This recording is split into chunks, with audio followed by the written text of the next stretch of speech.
It's my birthday!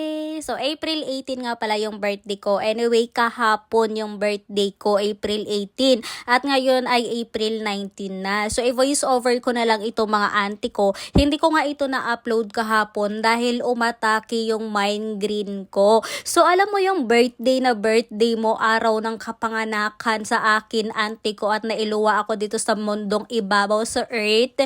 So, sumakit yung ulo ko kahapon. Grabe, simula umaga, mga alas 10, hanggat umabot ng gabi, yung migraine ko talaga sobrang sakit. Alam mo yung feeling na tumitibok-tibok yung kalahating side ng brain mo na para bang, alam mo yun te, pumapagting talaga, tumitibok-tibok talaga siya. Parang may heartbeat na pag humiga ka, okay lang, pero hindi comfortable, hindi ka makakatulog, lalo na pag tumayo ka, te, Diyos ko, parang binabarena yung ulo mo. Kung may migraine ka na katulad ko, ay nako te, ayan talaga te, umaatake talaga siya. Hindi matatapos yung buong buwan na hindi ka makakaramdam ng sakit sa ulo. Pero it's okay lang din, migraine lang ang sakit natin, hindi tayo bedridden, diba? Yun nga yun, sabi ko, it's okay na kahit inuman ko siya, auntie ko, ng gamot, kung ano pang klaseng gamot na inumin ko, ay, pastilan, andyan pa rin. Pero mabuti na lang, kinabukasan, ngayon na ito, linggo, nagsimba nga ako, so medyo okay na rin yung aking pakiramdam ng kinaumagahan, kaya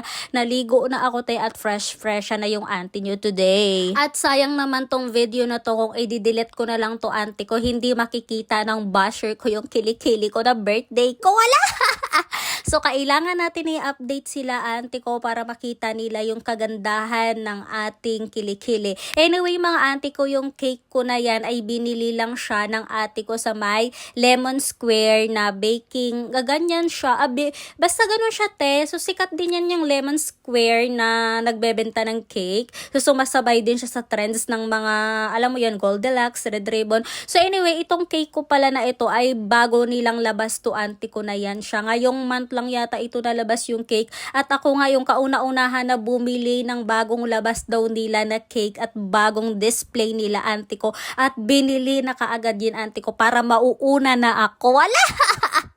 So anyway, medyo maliit lang yung cake ko, pero nakakahalagang 480 na yan, auntie ko. Anyway, sa birthday ko, maraming nagtatanong, maraming nagko-comment, maraming nagsisend ng message sa akin kung ano daw ba yung celebration, meron daw ba pakain. Anyway, mga auntie ko, simula kasi ba, ay, umayak na. So anyway, hindi kasi ako sanay na magkaroon ng handa-handa, kasi hindi naman ako nasanay simulat sapol, kasi nga, pobre man ang tao, auntie ko, pobre man, nakatira lang tayo sa bundok, te. Ngayon nga lang na andito na ako sa Cavite, nakaihip ako ng cake, pero simula talaga bata, auntie ko, hindi ko talaga alam ang cake, hindi ko alam yung lasa. Anyway, bye!